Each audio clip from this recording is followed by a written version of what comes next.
बच्चों हम पढ़ रहे हैं 11th क्लास की फिजिक्स चैप्टर नंबर 15, जिसका नाम है वेव्स अर्थात तरंग, भाग 4 अप्रगामी तरंगे।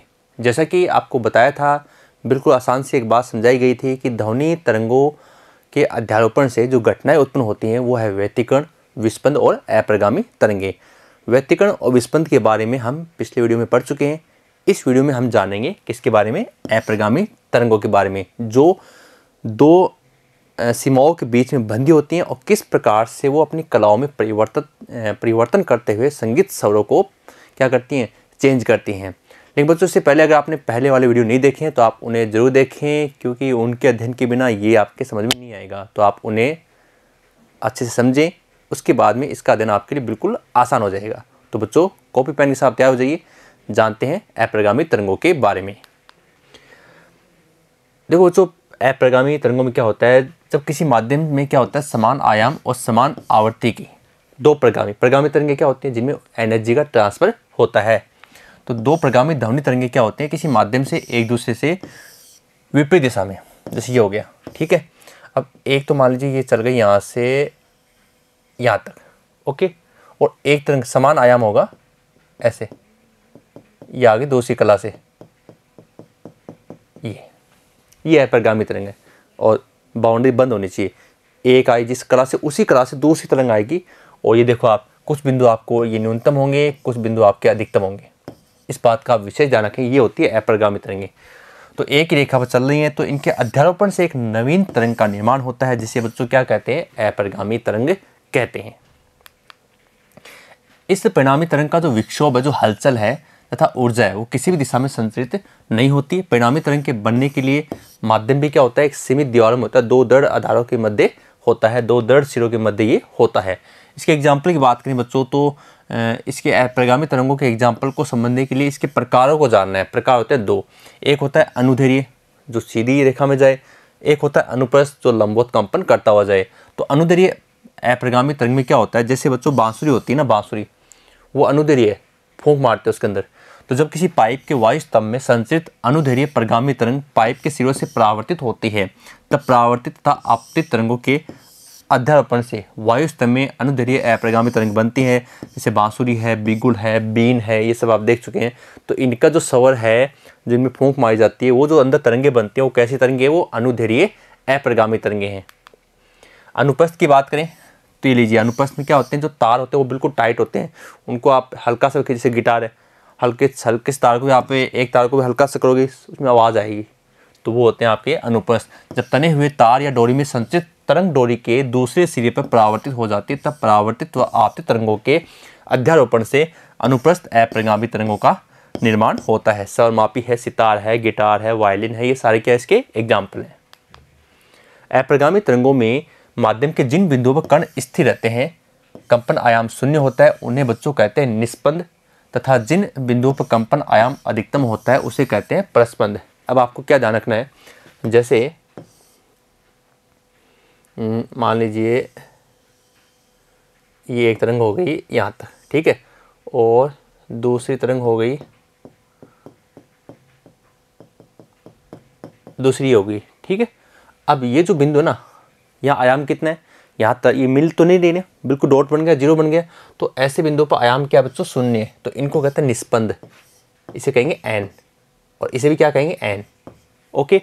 और जहाँ आयाम अधिकतम, ये आयाम अधिकतम है, इसे कहेंगे एंटी नोट्स, इसे नोट्स, परस्पंद, ठीक है। ये तो हो गया नोट्स, निस्पंद, और ये हो गया एंटी नोट्स, ऊंचा वाला भाग, ये ऊंचा वाला भाग ए है, एक यहाँ पर आ गया, ए आ गया, तो जहाँ ये ऊंचे वाले भाग हैं उनको हम कहेंगे एंटी नोट्स, परस्पंद, और जो बिल्कुल शून्य है उसे हम कहेंगे नोट्स, निस्पंद। क्लियर, नोट्स और एंटी नोट्स, ये आप ध्यान रखना, आगे इसी के आधार पर हम समझेंगे इसको पूरा। अप्रगामी तरंगों के निर्माण की बात करते हैं बच्चों, क्या होते हैं, हमने दो तरंगे मानेंगे, जैसे मैंने आपको समझाया था अभी कि एक तरंग तो ये आ गई इस प्रकार से, है ना, और दूसरी तरंग ऐसे आएगी, ऐसे, ठीक है। तो एक जाएगी बाईं से दाईं और एक आएगी दाईं से बाईं, और इनका क्या होगा, सतत रूप से गति होगी और इनकी एक रेखा बनेगी। और जो लाइनिंग है उसमें हमने बाईं ओर से दाईं ओर दिखाया, लाइनिंग भी दिखाई है, और दाईं ओर से बाईं ओर वो क्या हमने डॉट किया है, बिंदुकित किया है। भाई ये एक तो होगी बाईं से दाईं ओर, तो लाइनदार होगी ना, सतत रूप से हो गई, और एक इधर से हमने शुरू किया दाएं से बाएं और वो डॉट डॉट के रूप में है। ओके, ये लीजिए। अब आपको इसको समझना है, तो ये आप नोट्स और एंटी नोट्स की सहायता से आप इसको आसानी से समझ सकते हो। देखो खास बात क्या है, जैसे ये यहाँ आप देख रहे हैं, इसको आप जो एक साथ तरंगों का जो आयाम है ना, वो एक साथ होता है, नहीं एकदम बिल्कुल शून्य नहीं कर सकते आप इसको, ठीक है। और ऐसे यहाँ देखिए, एक आप यहाँ देखिए और यहाँ देखिए, आपको क्या फ़र्क लग रहा है इसमें, आप इसको पहले समझिएगा इसको, क्योंकि इसको फ़र्क को समझना जरूरी है बच्चों। यहाँ पर ये जो तरंग है ना, यहाँ शुरुआत है, फिर देखो 3 तरंगे बिखर रहे हैं इसमें। अच्छा, इसमें जो आपको ब्लू कलर की दिख रही है, ब्लू कलर की, वो क्या है, परिणामी तरंग है। अब होता क्या है, एक बार तो तरंग बिल्कुल ही ऊपर वाले भाग से आएगी, ऊपर वाले भाग से यानी यहाँ से, फिर अगले स्टेप में क्या होगा, वो तरंग का अगला भाग आ जाएगा। कैसे, चलो आपको बताते हैं इसके बारे में, इसको आप समझें। जैसे ये हो गया एक तरंग, फिर इसके बाद में चलेगी साथ में दूसरी तरंग है इसके, ठीक है, डॉट डॉट आ गया, और एक इनकी परिणामी तरंग। फिर अगले स्टेप में क्या होगा, जैसे ये भाग इधर आ जाएगा, यानी ये वाला भाग, ये यानी पहले तो 1/4 भाग है यहाँ तक। अब इस भाग को यहाँ कर दो, तो दूसरी तरंग कहाँ शुरू होगी, दूसरी तरंग बिल्कुल यहाँ शुरू होगी, यहाँ सेंटर से ऐसे, ठीक है, और फिर आगे की हो जाएगी। और तीसरे स्टेप में क्या होगा, इसका उल्टा ऐसे, इस प्रकार शुरू होगा। तो जब भी आप ये चित्र बनाएं, तो इस चित्र को बनाते समय ध्यान रखना आप, ठीक है। इसमें आपको 5 कंडीशन करनी है, तो 5 कंडीशन में बीच की 2 कंडीशन मैं आपको पहले बताया था ताकि याद आ जाए। आपको ये बनानी है, तो बड़ा बन गई, कोई बात नहीं है, और ये बनानी डॉट डॉट, ठीक है। एक तरंग इधर से आएगी, एक तरंग इधर से आएगी, और यहाँ से 0 से शुरुआत करेंगे। ओके, और एक बीच में एक जगह छोड़कर, और सेम ऐसे बना देना, मतलब 1 2 3 4 5 भाग है, तो ये दूसरा भाग है 2 का। ओके, और ऐसे ही आपको इसी तरह पूरी एक दीवार के अंदर बनानी है आपको, ऐसे 4th पॉइंट करना है सेम। अब बच गए फर्स्ट पॉइंट, तो फर्स्ट पॉइंट जब आप बनाएं, तो फर्स्ट पॉइंट को आप शुरू करेंगे ऊपर से, एक डॉट डॉट कर दीजिए, एक मोटी लाइनदार कर दीजिए, और एक लाइनदार कर दीजिए।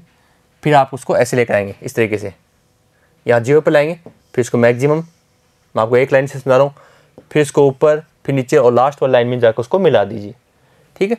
फिर सेकंड लाइन ये आ जाएगी। फिर थर्ड में क्या होगा, जैसे आपने इसको ऊपर से शुरू किया ना, तो थर्ड लाइन में फर्स्ट लाइन को जो आपने ऊपर शुरू किया उसी को आप नीचे शुरू करेंगे यहाँ से, फिर आगे वापस आगे वाला भाग सेम रहेगा, फिर वापस ये प्रक्रिया आ जाएगी, ठीक है। फिर जस्ट अगले भाग में पहले वाली कंडीशन रिपीट हो जाएगी। भाई कहने की बात क्या है कि जो तरंग चलेगी ना, वो तरंग चलेगी पहले ऊपर से, यानी यहाँ से ऐसे, मैं आपको एक लाइन से समझा रहा हूँ।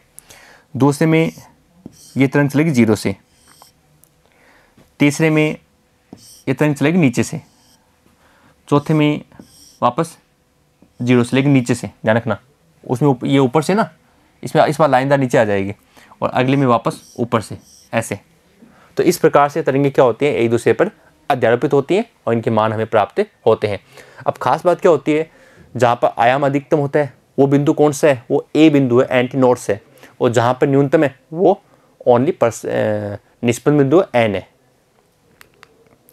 तो देखो फर्स्ट पॉइंट बच्चों, t बराबर 0 पर दोनों तरंगे प्रत्येक बिंदु पर समान कला में, मैंने कहा ना ऊपर से आप लेकर आए तो समान कला में लेकर आएंगे उसको, दोनों तरंगों के बीच सरंग और गर्त बनेंगे, ऊंचाई वाला भाग होगा सरंग, नीचे की जो ऊंचाई होगी वो होगी गर्त, ठीक है। प्रत्येक आवर्त का लैम्डा समान होगा, परिणामी तरंग का विस्थापन दोनों तरंगों के अलग अलग विस्थापनों के योग के बराबर होगा।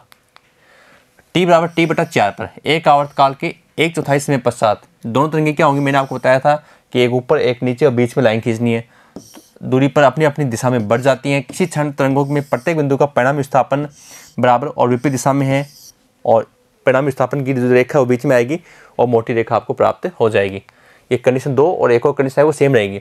तीसरी कंडीशन t/2 पर दोनों तरंगे λ2 से अपनी दिशा में, λ/2 से अपनी दिशा में आगे बढ़ रही हैं, परंतु दोनों तरंगों की संगत गर्त समान दिशा में, परंतु t बराबर 0 क्या है, विपरीत दिशा में, यानी फर्स्ट वाली कंडीशन से अपोजिट। और 3t/4 पर सेकंड वाली कंडीशन आ जाएगी वापस से, और इसमें भी परिणामी तरंग आपको मोटी सलेखा प्राप्त होगी जो t/4 से विपरीत है। ठीक है, लाइनिंग विपरीत है। फर्स्ट का कनेक्शन तीसरी से और पांचवी से, और दूसरी का चौथी से, ठीक है। तो टी और टी पर प्रत्येक तरंग लैम्डा दूरी पर क्या होती है, विस्थापित होती है और टी बराबर 0 के तुल्य यानी पहली लाइन के बराबर है। उपयुक्त विवेचना में हम देखते हैं बच्चों, दोनों तरंगें अनुप्रस्थ हमने ली हैं। अगर अनुदैर्ध्य तरंग ली जाती तो क्या होता है, इसमें माध्यम के कण तरंग की दिशा में ही क्या होते हैं, विस्थापित होते हैं। अनुप्रस्थ में तो कंपन क्या होते हैं, लंबवत होते हैं, लेकिन अनुदैर्ध्य में तरंग दिशा में गति करते हैं। तो उस केस में क्या होता, उस केस में बच्चों ये होता है कि किसी क्षण किसी भी निष्पंद के दोनों ओर स्थिति माध्यम के बिंदु विपरीत दिशा में विस्थापित होते हैं।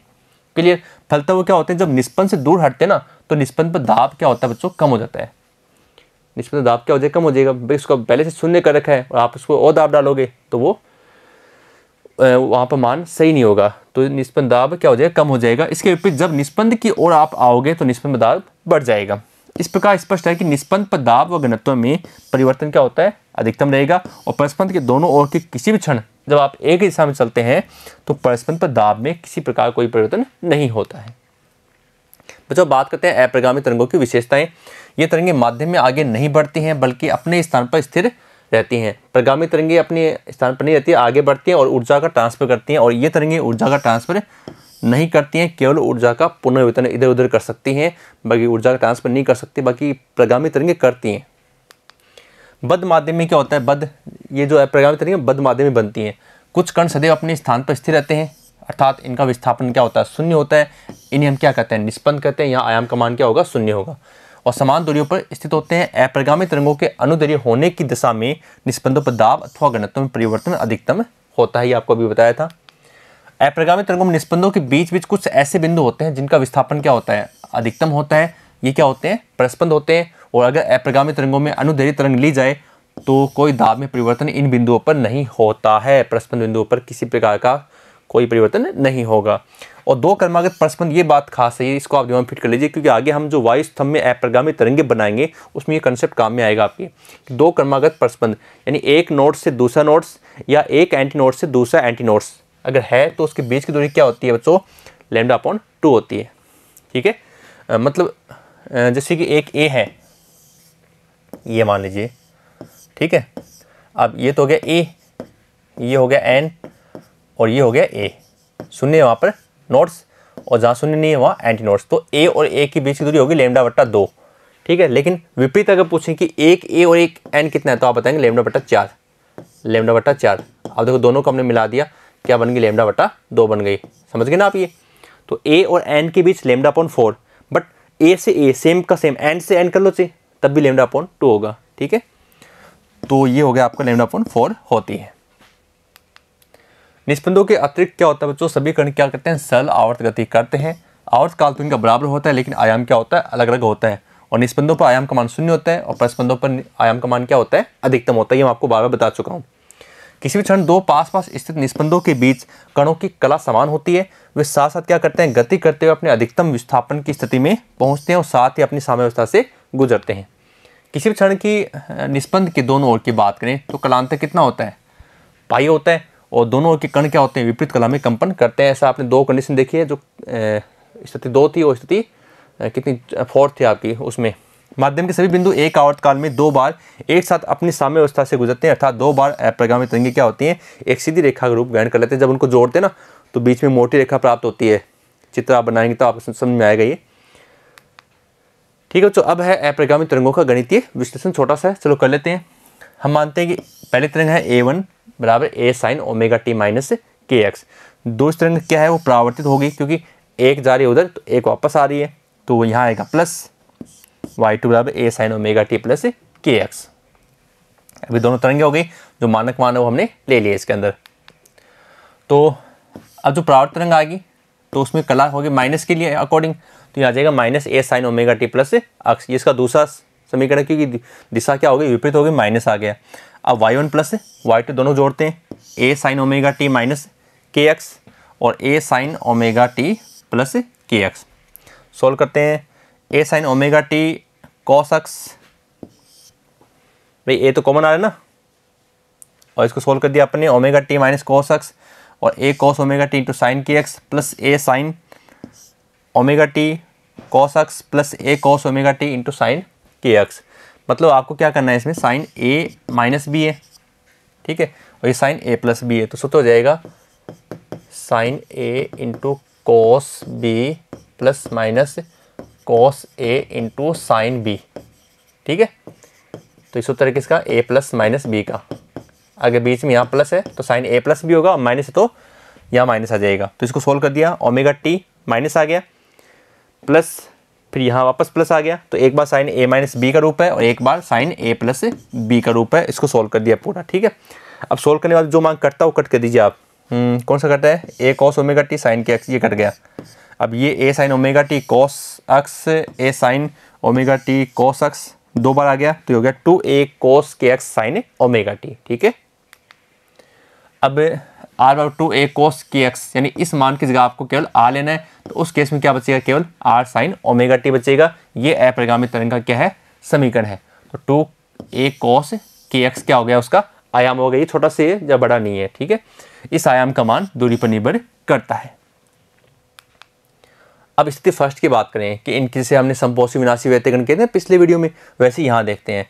तो के एक्स अक्स का मान के से गुणा कर दिया, इसको भी के से गुणा कर दो। एन लेमडा अपॉन 2 क्या होता है, समगुणज का होता है, तो इसको भी के से गुणा कर दिया। के का मान कितना होता है, 2 पाई अपॉन लेमडा। यहाँ हमने के का मान नहीं रखा, बराबर आ गया एन पाई। तो कोस के एक्स का मान एकांतर क्रम में क्या होगा, अधिकतम होगा, +1 -1, तो आर का मान क्या आ जाएगा, कोस के एक्स का मान अगर 1 है तो आर बराबर क्या बचेगा, केवल 2a बचेगा। और जो आयाम है आपका अधिकतम हो जाएगा, परस्पर प्राप्त होंगे, और बीच की दूरी कितनी होगी, 2 आयामों के बीच की दूरी कितनी होगी, लेमडा अपॉन 2 होगी। इसी सेकंड की बात करें, जब विपरीत कला होती है तो 2n + 1 लेमडा अपॉन 4 होता है। हमने व्यतिकरण वाले वीडियो में इसको समझा अच्छे से।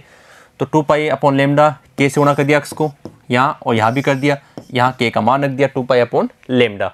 फिर हमने इसको सोल्व कर दिया, और जब ये मान आप रखोगे, कोस के एक्स का मान क्या होता है, न्यूनतम होता है, तो सारे मान आप कैसे होंगे, न्यूनतम प्राप्त होंगे। तो आर का मान बच्चों कैसा आएगा, 0 होगा। इन बिंदुओं को निष्पंद कहते हैं तथा एक दूसरे से क्या होते हैं, लेमडा अपॉन 2 दूरी पर होते हैं, सेम लेमडा 2 अपॉन दूरी पर होते हैं। दो क्रमागत निष्पंद अथवा परस्पंद की मध्य दूरी लेमडा अपॉन 2 होती है, और अगर दोनों विपरीत हैं तो लेमडा अपॉन 4 होती है। तो ये आप ध्यान से इस बात को समझ लेना कि 2a के बीच में लेमडा अपॉन 2, और 1a एक n के बीच में लेमडा अपॉन 4, और 2n के बीच में वापस लेमडा अपॉन 2 होती है। अब हम इसमें जानते हैं वायु स्तंभ में अपरिगामी तरंगों का बनना। तो पहले हम कुछ डेफिनेशन है उनको पढ़ लेते हैं, क्योंकि हम डायरेक्ट भी उनको रखेंगे। जैसे मूल स्वर क्या होता है, कंपन जो होते हैं, और उसमें जो मिनिमम जो स्वर है उसको बच्चों क्या कहते हैं, मूल स्वर कहते हैं। मूल विद्या, जो वस्तु जो कंपन कर रही है, किसी वस्तु के कंपन की जो न्यूनतम जितनी भी विद्या है कंपन, न्यूनतम जो कंपन है वही क्या है, उसका मूल विद्या होती है। मूल कंपन और मूल विद्या होती है। मूल आवर्ती या गुणावर्ती, ये ध्यान रखना, गुणावर्ती शब्द आपकी किताब में है, बट इसको सन्नादि भी कहते हैं। क्या होती है, किसी वस्तु के कंपन की न्यूनतम फ्रीक्वेंसी क्या होती है, उसकी मूल आवर्ती होती है, और उसको मूल आवर्ती या प्रथम गुणावर्ती भी कहते हैं, या प्रथम सन्नादि भी कहते हैं। अधिसवरक क्या होता है, ये सवरक होते हैं किसी आवर्ती या मूल स्वर से, देखो ओवरटोन्स टोन्स से ऊपर मूल स्वर से अधिक होती हैं तो क्या होते हैं, अधिसवरक कहलाते हैं। जैसे मूल आवर्ती के बाद वाले प्रथम उच्च आवर्ती के स्वरक को हम क्या कहते हैं, प्रथम अधिसवरक। जैसे मूल आवर्ती ना, तो मूल आवर्ती के लिए हम मूल अधिसवरक नहीं करेंगे, प्रथम अधिसवरक करेंगे, क्योंकि वो एक स्वर उच्च चला गया, ओवरटोन हो गया उसका। सन्नादि क्या होती है, जब अधिसवरक की आवर्तियाँ मूल स्वर की पूर्ण गुणांक होते हैं तो उन्हें हम क्या कहते हैं, सन्नादि कहते हैं, ठीक है। अब बात करें ऑर्गन पाइप की। ऑर्गन पाइप वो होता है जिसमें हवा भरी हो, जिसमें कणों को कंपन, हम हवा उसमें डालेंगे तो वो कंपित होनी चाहिए, ध्वनि तरंगे पैदा हो सके, उसे हम क्या कहते हैं, ऑर्गन पाइप कहते हैं। जैसे बांसुरी है ना, बांसुरी की तरह, तो पाइप का व्यास क्या होता है, उसकी लंबाई से क्या होता है, बहुत कम होता है व्यास। देखना बांसुरी का, उसकी लंबाई तो ज़्यादा होती है और व्यास छोटा सा होता है उसका, परंतु इतना अवश्य होता है कि उसमें तरंग आसानी से अंदर आ जा सके और वायु की शांतता का प्रभाव नगण्य हो, इसलिए दीवार क्या होती है, थोड़ी लकड़ी की मजबूत होती हैं। बंद ऑर्गन पाइप क्या होता है, जिसका एक सिरा बच्चों क्या हो, बंद हो। जैसे ये एक सिरा बंद है तो ये बंद ऑर्गन पाइप है। खुला ऑर्गन पाइप जिसके दोनों सिरे क्या हो बच्चों, खुले हों, ये लीजिए ऐसे, ये खुला ऑर्गन पाइप कहलाता है। अब बच्चों पहले हम बात करेंगे बंद ऑर्गन पाइप में अपरिगामी तरंगें कैसे बनती हैं, उसके बाद में हम बताएंगे खुले ऑर्गन पाइप में कैसे बनती हैं। तो बंद ऑर्गन पाइप में जब किसी बंद ऑर्गन पाइप के खुले सिरे पर फूंक मारते हैं, ठीक है, एक सिरा बंद है उसका, तो पाइप की वायु में अनुदैर्घ्य तरंगें बंद सिरे की ओर चलती हैं। मतलब टकराएंगे वापस चलेंगी। पाइप का बंद सिरा एक दृढ़ परिसीमा की भांति व्यवहार करेगा, अर्थात पाइप के बंद सिरे पर वायु के कणों के कंपन नहीं हो सकते, अतः इस बंद सिरे पर निस्पंद होना चाहिए। बंद सिरा संपीड़न को संपीड़न के रूप में तथा वेलन को वेलन के रूप में परावर्तित करता है। खुला सिरा जो है वो संपीड़न को वेलन के रूप में तथा वेलन को संपीड़न के रूप में परावर्तित करता है। खुले में तो क्या है, वो जो हवा देंगे वो आगे की ओर जाती है। वायु के स्तंभ में दो अनुदैर्घ्य तरंगें क्या होती हैं, विपरीत दिशाओं में चलती हैं, जिनके अध्यारोपण से अनुदैर्घ्य अप्रगामी तरंग का निर्माण होता है। पाइप के खुले सिरे पर कणों की कंपन की अधिक क्या होती है, स्वतंत्रता होती है, और वहाँ क्या होते हैं, मैक्सिमम अधिक आयाम वाले बिंदु परस्पर बनते हैं। जैसे अब ये चित्र आप समझें, इस चित्र के अंदर आप जानेंगे कि कैसे तरंगें बन रही हैं। चलो बात करते हैं। जैसे फर्स्ट आप देख रहे हैं, तो फर्स्ट में ये यहाँ से यहाँ बन गया ऐसे, ठीक है। और सेकंड इसकी जस्ट एक स्टेप हमने इसमें फूंक मारी है, तो फर्स्ट स्टेप जाएगा सीधा यहाँ, आपकी जो ध्वनि है वो यहाँ टकराएगी, जो वायु है वो यहाँ टकराएगी, और टकरा कर वहाँ से शून्य हो जाएगी। सीधी सी बात है, ये देखो शून्य हो गई यहाँ पर, ठीक है। फिर वो क्या होगी, वापस रिफ्लेक्ट देगी इसमें, ये देखो ऐसे ऐसे, अब ये वापस आ गए यहाँ से। और जस्ट उसका अगला मोमेंट क्या होगा, उसका अगला मोमेंट ये होगा ऐसे, ठीक है। तो अब मैंने 3 कंडीशन लिए, तीनों को मैं आपको पहले ये बताया हूँ, फिर आगे इसमें इसका मैथमेटिक करेंगे तो वहाँ आपकी दिक्कत नहीं आएगी। अगर मैं इसकी लंबाई की बात करूँ कि इसकी लंबाई कितनी है, इसकी एल कितनी है, ठीक है, तो अब उसके बारे में अपने मान नोट कर लेते हैं इसके। तो उसके मान आसानी तरीके से आपको समझना है, बिल्कुल कोई दिक्कत नहीं आएगी। तो बच्चों देखो, यहाँ इस पहले केस में जो ये वाला स्टेप है ऐसे, तो यहाँ नोट्स बन गया, आयाम शून्य है तो उसको एंटी नोट्स बोलते हैं, और यहाँ अधिकतम है, तो यहाँ तो कुछ है ही नहीं, एक बार खुला है मान लो इसको, ठीक है। तो एन और ए मानो तो ए मान लो, तो दूरी कितनी होगी इसकी, λ/4 तरंग दैर्घ्य, ठीक है। फिर इसमें देखो आप, इसमें ये कुछ इस प्रकार से है, ऐसे है, ठीक है। तो इसमें आप क्या करेंगे, यानी यहाँ से आप इसको करना है, ये पूरा है, यहाँ पर ए आएगा, यहाँ आएगा एन, यहाँ आएगा एन, यहाँ आएगा ए, नोट्स जहाँ शून्य है। तो देखो ये तो हो गया λ/2, ओके, प्लस ये एक टुकड़ा और आ गया ए, तो λ/4, कोई दिक्कत नहीं ना भाई। एन और ए के बीच में होता है λ/4, और सेम के बीच होता है λ/2, तो यहाँ तो से 3 आ जाएंगे, λ/4, λ/4, λ/4, ठीक है। और ऐसे कर दीजिए आप, और लास्ट वाला आप खुद देखिए कैसे करेंगे। यहाँ तो हो गया आपके इसके अंदर नोट्स, फिर यहाँ बीच में आ गया ए, फिर यहाँ आ गया फिर से नोट्स, फिर ये आ गया एंटी नोट्स, फिर आ गए नोट्स, फिर वापस बन गया ए। अब आप बताओ कितना होगा, तो एक λ/4, फिर यहाँ λ/4, λ/4, λ/4, और ये आ गया λ/4, कितने हो गए, 5, ठीक है। तो इस प्रकार से हम इनकी लंबाई निकालेंगे, एल कितनी होगी, कोई दिक्कत नहीं है। सॉल्व करते हैं आगे। तो बात हम करते हैं पहले बंद ऑर्गन पाइप में प्रथम स्थिति। हमने केवल एक एंटी नोट्स और एक नोट्स लिए, बीच की दूरी कितनी होगी, λ/4 होगी, बिल्कुल कोई दिक्कत नहीं है। क्रॉस कर दिया, λ=4L आ गया, क्लियर। अब आवर्ती हमें पता है, हमने पढ़ा था पहले वीडियो में, V = n λ, तो यहाँ से हम n का मान निकालें तो V/λ, तो V/λ 1, पहले पाइप की बात कर रहे हैं, तो λ1 पाइप में फर्स्ट कंडीशन, λ1 का मान कितना है, 4L, ठीक है। इसे हम क्या कहेंगे, मूलावर्ती कहेंगे, और प्रथम सन्नादि कहेंगे, या प्रथम गुणावर्ती कह सकते हैं, ठीक है। चलिए क्लियर हो गया, आगे बढ़ते हैं। द्वितीय स्थिति में बच्चों क्या था, द्वितीय स्थिति में आपने देखा ऐसे था, यहाँ एंटी नोट्स है, ठीक है। तो यहाँ ए, यहाँ एन, यहाँ एन, यहाँ पर ए, तो 1 2 3 λ/4, क्रॉस कर दो इसको, तो बच्चों ये आ जाएगा 4L, और हमने λ2 का मान निकालना है, तो बटा 3 आ जाएगा, ठीक है। सूत्र हमारा V/λ2 है, यहाँ से 4L/3 करेंगे, 3 जाएगा ऊपर, और V/4L कौन सा मान है, पहले वाला मान, जस्ट पहले वाला, तो यह 3n1, इसे कहेंगे प्रथम अधिसवरक और तटीय सन्नादि। अब जो तटीय स्थिति में क्या करेंगे बच्चों, ऐसे है। तो N A N A N और ए, तो 1 2 3 4 5 लेमडा 3/4 हो गया। और सूत्र हमें पता है n1 बराबर v अपॉन लेमडा 3 है, तो यहाँ कर देंगे हम, यहाँ से मान निकाल दीजिए, लेमडा 3 बराबर 4l/5, तो 5 जाएगा ऊपर, और ये आ गया पहली वाली आवर्ती का 5 गुना। इसे हम कहेंगे द्वितीय अधिस्वरक या पंचम सनादि कहेंगे। अब अनुपात निकालते हैं इनका, तो अनुपात देखो तो ये आ रहा है 1:3:5। तो बंद पाइप में बच्चों कैसे स्वर उत्पन्न होते हैं? विषम सनादि स्वर उत्पन्न होते हैं।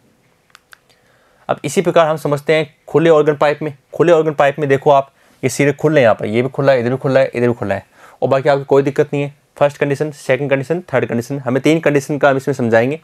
तो देखो नोट्स एंटी नोट्स, यहाँ हो जाएगा λ/4, और इधर भी क्या हो जाएगा λ/4, तो डिस्टेंस कितनी आ जाएगी λ/2। ऐसे इसमें देखिए आप, ठीक है। चलो अपन समझते हैं आगे इसको। प्रथम स्थिति में क्या है? प्रथम स्थिति में ये है, ऐसे है, ठीक है। तो यहाँ ए, यहाँ पर एन और यहाँ पर ए, 2 हो गए ना, तो दोनों को जोड़ दीजिए आप, λ/4 तो λ/2, ठीक है। तो यहाँ सोल्व कर दिया इसको, 12 आ गया। सूत्र हमारा फिर से वही है, v/12, इसे कहेंगे मूल स्वर्क या प्रथम सनादि, मतलब प्रथम गुणावर्ती। द्वितीय स्थिति में बात करें, तो द्वितीय स्थिति में बच्चों ये है आपके सामने कुछ इस प्रकार से, ठीक है। तो ये हो गया ए, ये हो गया एन, ये हो गया ए, और ये हो गया एन, ये हो गया ए। तो इसमें बच्चों ए से ए सेम का कितना होता है λ/2, फिर ए λ/2, ये हो जाएगा पूरा लेमडा, ठीक है। और इसको आप लिख सकते हैं 2λ/2, ऐसे लिख सकते हैं, कोई दिक्कत नहीं है। तो λ/2 का मान आ गया 12/2 आ गया, v/λ2 12/2 ऊपर चला गया, काटना मत, क्योंकि v/12 क्या है? पहली वाली आवर्ती का मान है, तो ये 2n1 हो गया, ठीक है। कई सोचेंगे इसको काट दे, काटना नहीं है आपको। ये प्रथम आवर्ती से क्या है? दुगुना है, इसे द्वितीय सनादि कहते हैं और प्रथम अधिस्वरक कहते हैं। तीसरा निकालते हैं। तीसरे में बच्चों देखो, ठीक है। तो ए एन ए एन, फिर ए एन और ए, तो देखो 1 2 3 सेम हो गए, ठीक है। तो 3 λ/2, क्योंकि 2 सेम के बीच का होता है λ/2 होता है, तो 3 λ/3/2 हो गया। यहाँ से हम λ3 निकालें तो 2l/ क्या आ जाएगा? 3 आ जाएगा। आवर्ती निकालें v/λ3, इसका मान रख दिया यहाँ पर अपन ने 2l/3, 3 चला गया ऊपर, फिर से हमने ये v/12 है, ये सेम रख दिया, 3 n1 क्या हो गया? तिगुनी आवर्ती आ गई। इसे कहते हैं तृतीय सनादि और साथ में कहते हैं द्वितीय अधिस्वरक। अनुपात निकालते हैं तो 1:3 ये रेशियो आ गया। इसका मतलब खुले पाइप में सभी सनादि संभव होने के कारण उसे निकलने वाली ध्वनि क्या होती है? मीठी होती है, मधुर होती है, ठीक है। अब तनी हुई डोरी की बात करें कि तनी हुई डोरी में जो अपरिगामी तरंगें होती हैं बच्चों, उनका जो वेग है वो हम दूसरे वीडियो में पढ़ चुके हैं। अनुप्रस्थ तरंग का वेग v = √T/m। टी होता है तनाव और m होता है इकाई लंबाई का द्रव्यमान, मतलब लंबाई का भाग देना पड़ेगा आपको, ठीक है। अब बात करते हैं फर्स्ट स्टेप की। फर्स्ट तनाव भाग ऐसा होगा, यहाँ नोट्स और यहाँ एंटी नोट्स, ठीक है। तो डिस्टेंस कितनी हो बताओ? सेम है, तो λ/2 आएगी, λ/2 आती है सेम के बीच में, तो ये आगे सेम के बीच में। तो तरंग दैर्घ्य कितनी हो गई? 2l, इसे कहेंगे मूल विद्या और प्रथम सनादि। तो n1 बराबर क्या? v/λ1, तो ये कितना आ गया? v/2l। अब ये आ गया v/2l। सोल्व करते हैं, चलो आगे। तो आवर्ती n1 बराबर 1/2l √T/m, ये सूत्र है। और दूसरा जो होता है बच्चों, उसमें देखिए आप, ये एंटी नोट्स यहाँ आ गए, ये फिर से नोट्स आ जाएगा, ठीक है। ये n2 है यहाँ पर, फिर ये a2 आ जाएगा, और ये n3। इसमें कितना होगा? तो देखो यहाँ तक हो गया λ/2, ठीक है, और यहाँ तक हो गया λ/2, तो इसको आप लिखेंगे 2λ/2। हालांकि दोस्तों कर सकता है, लेकिन फिर आगे दिक्कत आएगी आपके। तो 2λ/2 इसको सोल्व करते हैं अपन। v/λ2 फिर से आ जाए, इसमें λ2 का मान रख दिया 2l, v का मान हमने समीकरण से रख दिया यहाँ पर, बराबर ये हो गया पहली वाली आवर्ती से दुगुना, ठीक है। देखो तो इसमें v का मान यहाँ से ले आइए आप, तो 1/2l √T/m हो गया, ठीक है ना, ये समझ गए ना आप। और इसी प्रकार से हमने क्या किया, अगले वाले स्टेप में किया, अब क्या करेंगे अपन उसमें कट कर देंगे 2 से 2, तो फिर सूत्र नहीं बनेगा, तो 2n1 हो जाएगा, ठीक है ना। तो 2 से 2 कट नहीं करने, ध्यान रखना आप इसको। इसे कहते हैं प्रथम अधिसर्वक और द्वितीय सनादि। अब ये तीसरा भाग है, इसमें 3 भाग लीजिए आप ऐसे, ठीक है। तो तीसरे भाग में देखो n n n और n, ठीक है, 1 2 और 3 भाग हो गए। तो 3 गुणा लैम्डा अपॉन 2 ये लीजिए, ठीक है। तो यहाँ से लैम्डा 3 का मान निकाल दीजिए, तो लैम्डा 3 आ गया 12 अपॉन 3 आ गया। आवर्ती होती है n3 बराबर v अपॉन लैम्डा 3, लैम्डा 3 का मान रख दिया, 12 तो जाएगा नीचे, 3 आ जाएगा ऊपर। अब यहाँ से v का मान रख दो, √1 अपॉन √t अपॉन m, ठीक है। तो ये हो गया 3n1, जो प्रारंभिक आवर्ती उसका 3 गुना हो गया। इसे हम कहते हैं द्वितीय अधिसर्वक या तृतीय सनादि करते हैं। अब अनुपात निकालें तो फिर से वही 1:2:3। इसका मतलब संगीत कैसा आएगा, मीठा आएगा। इस प्रकार तनी हुई श्रेणी में, तनी हुई डोरी में बच्चों सम और विषम प्रकार के क्या होते हैं, स्वर उत्पन्न किए जा सकते हैं और ये मधुर संगीत आपको सुनाई देगा। अब छोटा सा एक और है, डोरी के अनुप्रस्थ कंपन के नियमों की बात करते हैं। तो एक नियम था लंबाई का नियम। अगर डोरी में तनाव नियत है, क्योंकि डोरी में 2 चीज़ होती हैं आपको पता है, √t अपॉन m, ठीक है। t तनाव है और m में 2 चीज़ें होती हैं, द्रव्यमान बट्टा लंबाई। तो t नियत है, m नियत, तो लंबाई की क्या होगा, ये व्युत्क्रमानुपाती। मतलब लंबाई बढ़ाओगे, जैसे गिटार की आपने लंबाई बढ़ा दी तो आवृत्ति क्या हो जाएंगी, कम हो जाएंगी। तार की लंबाई नहीं बढ़ानी आपको। तनाव का नियम, L अगर नियत है, M नियत है, तो क्या हो जाएगा, तनाव के समानुपाती होता है। द्रव्यमान के नियम की बात करें तो L नियत और T नियत है, तो ये डिपेंड करता है M पर और द्रव्यमान पर, इसके क्या हो जाएगा, व्युत्क्रमानुपाती। और द्रव्यमान डिपेंड करता है घनत्व पर, ठीक है। और घनत्व भी आपके द्रव्यमान में और ले सकते हो आप। क्षेत्रफल आता है ना, क्षेत्रफल, भाई क्षेत्रफल तो आएगा ना। द्रव्यमान क्या होता है, रो बराबर m/v, यहाँ हमने d माना तो d बराबर m/v। और v में भी क्या आएगा, क्षेत्रफल भी आएगी साथ में। क्षेत्रफल में क्या आएगा, πr² आएगा। तो r मतलब क्या होता है, वर्त की त्रिज्या होती है, तो त्रिज्या की भी हो जाएगा। तो यहाँ लिख दीजिए r बराबर क्या है, त्रिज्या। तो तीनों के लिए 3 नियम बन गए, हमने एक साथ लिख दिया, द्रव्यमान के नियम के अंतर्गत ये आते हैं। और फिर एक मेलोडी का नियम। मेलोडी का नियम क्या होता है, डोरी की लंबाई अगर नियत रखी जाए तो कंपन लूपों की संख्या और डोरी का तनाव का वर्गमूल का गुणनफल क्या होता है, नियत होता है। ये p√t बराबर नियत होता है, अर्थात p रिवर्स होता है, तनाव के व्युत्क्रमानुपाती होता है। एग्जाम्पल बच्चों 15.5 का कि दोनों सिरों से खुले किसी पाइप की लंबाई 30.0 सेंटीमीटर है। 1.1 किलोहर्ट्ज आवृत्ति के स्रोत द्वारा इस पाइप की कौन सी गुणावर्ती विद्या को अनाद द्वारा उत्तेजित किया जाता है। इस पाइप के एक सिरे को बंद कर दिया जाए तो क्या हम फिर भी इसी स्रोत द्वारा अनाद सुन सकते हैं। वायु में ध्वनि की चाल 330 मीटर प्रति सेकंड है। तो बच्चों खुले पाइप की लंबाई कितनी है, एल बराबर कितनी है, 30 सेंटीमीटर है। वी का मान 330 है, एन का मान 1.1 किलो हर्ट्ज है। किलो होता है 10⁻³ होता है। खुले पाइप में आपको पता है दोनों प्रकार के स्वर आएंगे। तो खुले पाइप के लिए आर वी गुणावर्ती यानी सनादि की आवृत्ति के लिए एन बराबर क्या हो गया, RV/12। देखो तो यहाँ आर से आप कन्फ्यूज मत होना। वैसे तो एन बराबर 1 2 3 4 होता है, हम यहाँ एन भी रख सकते हैं, लेकिन हमने आवृत्ति का एन मान रखा है, इसलिए इस एन का कार्य यहाँ पर कौन कर रहा है, आर कर रहा है। मतलब 1 2 3 4 आर क्या है, 1 2 3 4 एक संख्या पूर्णांक रखने के लिए। सोल्व करते हैं इसको। यहाँ से हमने सोल्व किया इसको, तो ये हो जाएगा 2ln/v हो जाएगा, मान रख दिया तो ये आ गया इसमें 2। अब द्वितीय गुणावर्ती विद्या अनाद उत्पन्न करेगी और पाइप की एक सिरे को बंद कर दिया जाए तब क्या होगा, केवल विषम स्वर आएंगे, तब माइनस में आ जाएगा 2r-1। तो 1 2 3 इसको सोल्व किया हमने। एन का मान आपके सामने है, 2n-1 ही विषम कला में क्या होता है 2n-1 होता है। इसको सोल्व करने बच्चों जो मान आता है वो आ गया आपका 2.5 आ गया।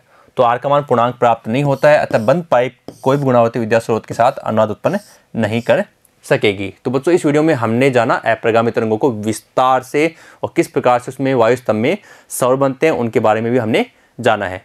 अब बच्चों हम जो इसमें ध्वनि की बात कर रहे हैं उसका भी एक शानदार इफेक्ट होता है जिसे हम कहते हैं डॉपलर प्रभाव। उसके लिए बच्चों हम मिलते हैं नेक्स्ट वीडियो में। धन्यवाद।